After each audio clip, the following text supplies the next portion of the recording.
Welcome to Nagarathna சமையல். இன்றைக்கி நம்ம பார்க்க போகிறது நூல்கோல் குருமா.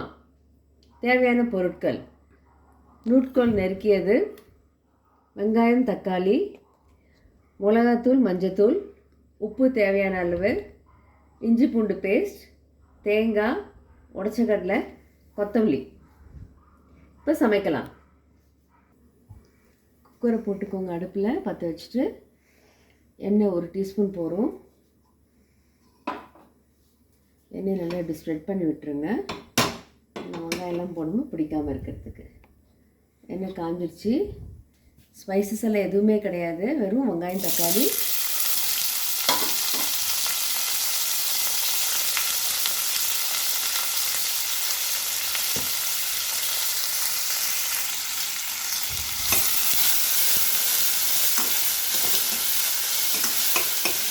கொஞ்சம் வதங்கினா போதும்.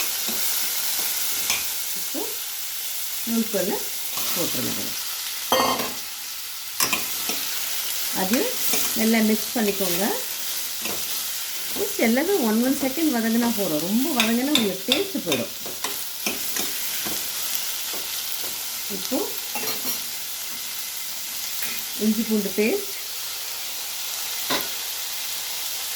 மிளகாத்தூள், மஞ்சத்தூள், உப்பு, நம்ம அரைச்சி வச்சோம் பார்த்திங்கன்னா தேங்காய், உடைச்ச கடலை, கொத்தமல்லி, அந்த வீடு போடுறோம். மிக்ஸி எப்படியும் தேங்காய் ஒட்டின்னு இருக்கோம். அது நீங்கள் தண்ணி ஊற்றிடலாம். ஒரு 2 டம்ளர் தண்ணி பிடிக்கும் அதுக்கு. அது மிக்ஸ் பண்ணி பார்த்தீங்கன்னா தெரியும். தண்ணி தேவைப்பட்டதுன்னா இன்னும் கொஞ்சம் விடலாம். நம்ம இப்போ இன்னும் கொஞ்சம் தண்ணி விடலாம்.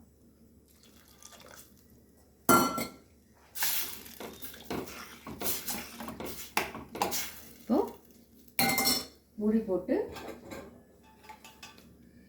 3 விசில் விடுங்க போதும்.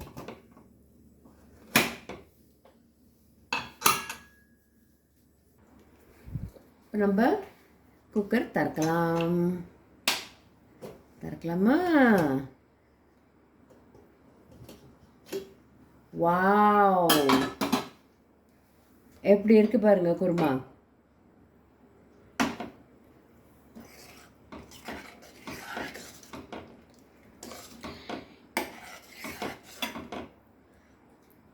Ready to eat. திருப்பி பற்ற வைக்க வேண்டியதில்லை, அவசியமே இல்லை, கிடையாது. அடுப்பில் கரம் மசாலா வேணும்னு நினைக்கிறவங்க கரம் மசாலா இவ்வளோண்டு தான், 1/2 சிட்டிக்கு ஆட் பண்ணிக்கலாம். இல்லைன்னா ஆப்ஷன் விட்டுடலாம். நான் இன்றைக்கி ஆட் பண்ணி காட்டுறேன் உங்களுக்கு, அவ்வளோதான். That's all, ready to serve. இப்போ நம்ம எடுத்து சர்வ் பண்ணியாச்சு. இன்றைக்கி ஆப்பம் பண்ணியிருக்கேன். ஆப்பம் ப்ளஸ் குருமா, இட்லி குருமா, தோசை குருமா, சப்பாத்தி, பூரி, சாப்பாட்டுக்கு நல்லாயிருக்கும். இது வெஜிடபிள் ரைஸ் பண்ணிங்கன்னா இந்த குருமா வச்சு சாப்பிட்லாம்.